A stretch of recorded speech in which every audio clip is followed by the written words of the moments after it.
নমস্কার বন্ধুরা, me and my twin baby চ্যানেলে আপনাদের সবাইকে স্বাগত। তো বন্ধুরা, আশা করি আপনারা সবাই খুব ভালো আছেন আর আমরাও ভালো আছি। তো বন্ধুরা, আজ আর অন্য কিছু দেখাবো না, আজ দেখাবো সুন্দরবনের ঐতিহ্যবাহী রান্না ডিম দিয়ে কচুর ডাল। তো বন্ধুরা, ঠান্ডা কি আবার ঘুরে ফিরে আসছে বুঝতে পারছি না। তো আমি কিন্তু চলে এসেছি রান্নাঘরে, এবার রান্নাটা শুরু করব। তো আপনারা সাথে থাকুন, ভিডিওটি দেখুন, আশা করি আপনাদের ভালো লাগবে। চলুন শুরু করি। তো বন্ধুরা, আজ রান্না করব সুন্দরবনের এক ঐতিহ্যবাহী রান্না ডিম দিয়ে কচুর ডাল। কিন্তু ডাল কিন্তু হবে না, অথচ ডিম দিয়ে কচুর ডাল। তো চলুন ডিম দিয়ে কচুর ডাল বানাই। আর তার জন্য এই দেখুন নিয়ে নিয়েছি কচু, আর এগুলো কিন্তু গাঁটি কচু। আর এই গাঁটি কচুর মানে সব থেকে যে ছোট ছোট মুখিগুলো, এইগুলো আমি বটি দিয়ে ধরে কিন্তু কাটতেও পারবো না। কাটতে পারবো কিন্তু খুব অসুবিধা হবে। দেখুন একদম ছোট ছোট। তো এগুলো আমি এখন খুব ভালো করে ধুয়ে নেব, জল পাল্টে পাল্টে 2-3 বার ধুয়ে নিয়ে আমি তো এই যে দেখুন ছোট ছোট গাঁটি কচুগুলো আমি এবার জল পাল্টে পাল্টে ধুয়ে নিয়েছি। এগুলো আমি এবার সেদ্ধ বসিয়ে দেবো। তো এই যে কচুগুলো আমি গ্যাসে বসিয়ে দিয়েছি, এবার আমি ঢাকা দেবো, দিয়ে সেদ্ধ করে নেব। তো এই যে দেখুন এখানে ডিম নিয়েছি, আর এই ডিমগুলো আমি এবার জল দিয়ে ভালো করে ধুয়ে নেব।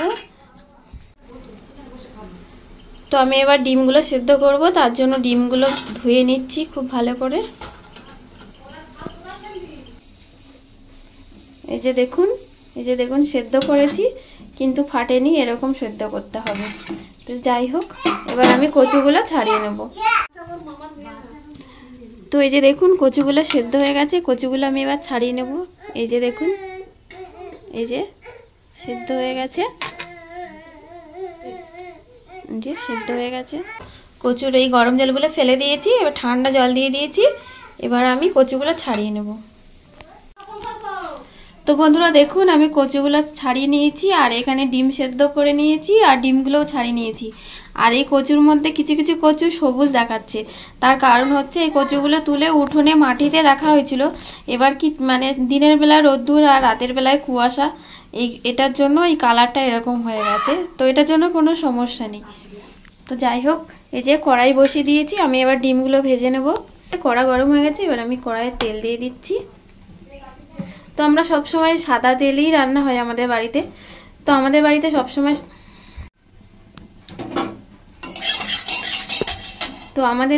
মাংস ছাড়া আর সব কিছু সাদা তেলেই রান্না হয়। কিন্তু আজকে সাদা তেল এখন এই মুহূর্তে নেই, বাজারে যাওয়া হয়নি, ওই জন্য আমি সর্ষের তেলেই করছি। তো আমি এখন ডিমগুলো ভেজে নেব। তো এই যে দেখুন লবণ আর হলুদ দিয়ে আমি ডিমগুলো লাল করে ভেজে নেব। তো দেখুন আমি ডিমগুলো ভেজে নিয়েছি, আমি ডিমগুলো এবার তুলে নেব। তো ডিম ভাজা হয়ে গেছে, তার সাথে যে তেল ছিল সেই তেলের সাথে আমি আরও একটু তেল দিয়ে দিয়েছি। আর হলুদ দিয়ে ডিমটা ভেজেছি, ওই জন্য তেলের রঙটা ওরকম লাগছে। তো আমি এর মধ্যে পেঁয়াজ দিয়ে দেবো। তো আমি এখন এই যে পেঁয়াজ ভেজে নিচ্ছি, আর এই যে 2টো কাঁচা লঙ্কা দিয়েছি, চিড়ে দিয়েছি, ওই জন্য এরকম লাগছে, ছোট ছোট করে দিয়েছি। তো আমি 2টো কাঁচা লঙ্কা দিয়েছি।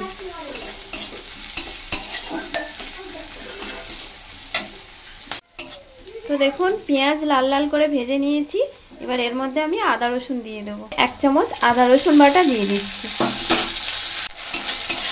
এবার আমি আদা রসুন বাটা 1 চামচ দিয়েছি বলে আপনারা যে 1 চামচ দেবেন তার কোনো মানে নেই। আপনারা আপনাদের মানে পরিমাণ অনুযায়ী দেবেন, আপনাদের যতটা কচু সেই বুঝে আপনারা দেবেন। এবার আমার যেহেতু অল্প, সেই জন্য আমি অল্প দিয়েছি। তো যাই হোক, মশলাটা আমার হয়ে গেছে, আমি এবার একটু জল দেবো, দিয়ে মশলাটা ভালো করে কষে নেব। তো আমি মশলাটা কষানোর জন্য একটু জল দিয়ে দিয়েছি, দিয়ে দিচ্ছি পরিমাণ মতো হলুদ গুঁড়ো। তো এই যে দিয়ে দিয়েছিলাম হলুদ গুঁড়ো, এবার এই যে একটু লঙ্কার গুঁড়ো দিয়ে দিচ্ছি।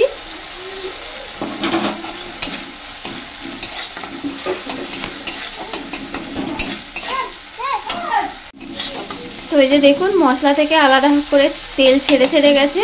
তো মশলা আমার হয়ে গেছে। তো এই যে আমি এবার কচুগুলো দিয়ে দিচ্ছি।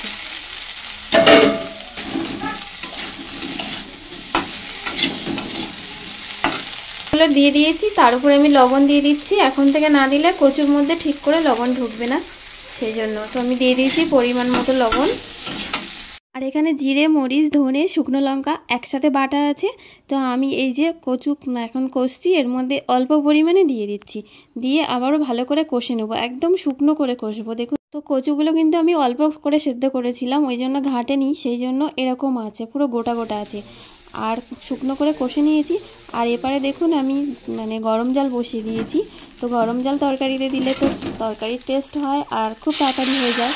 তো এই যে আমার কচুগুলো কষানো হয়ে গেছে, এবার আমি এই যে গরম জল দিয়ে দিয়েছি। আর তরকারির ঝোলটা তো নিজেদের ব্যাপার, যেমন ঝোল খাওয়া হবে সেরকম পরিমাণ। আর এখানে দেখুন আমি শিল ধুয়ে নিয়েছি, নিয়ে যে শিল পেতেছি। আর এখানে আমি যে একটু গরম মশলা বেটে দেবো, তার জন্য আমি নিয়েছি 2টো ছোটো এলাচ, 2টো লবঙ্গ আর একটু দারচিনি। তো এটা আমি এখন বেটে নেব। তো যে দেখুন গরম মশলা বাটা হয়ে গেছে, আমি এবার ভালো করে এটা ঢাকা দিয়ে রাখবো। তো দেখুন টকবক টকবক করে ফুটছে, তো মোটামুটি হয়ে এসছে। আমি এবার এই যে ভাজা ডিমগুলো দিয়ে দেবো। এই যে সব ডিমগুলো আমি এবার দিয়ে দিচ্ছি।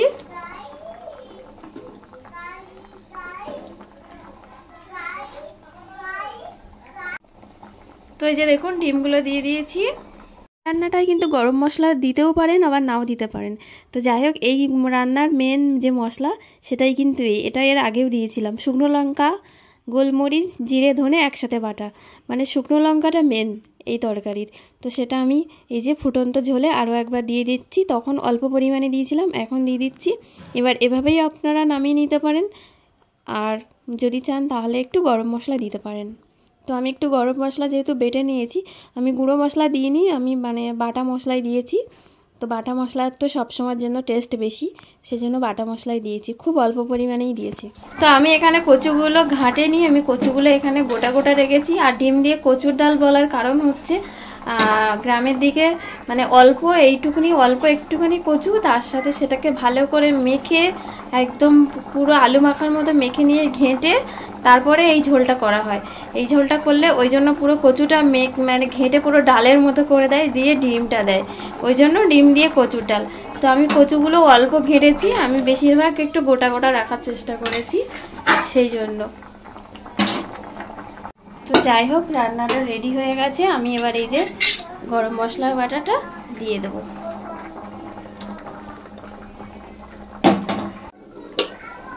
তো এই যে দেখুন বন্ধুরা, রান্নাটা আমার হয়ে গেছে। আমি এবার গ্যাস অফ করে দেবো।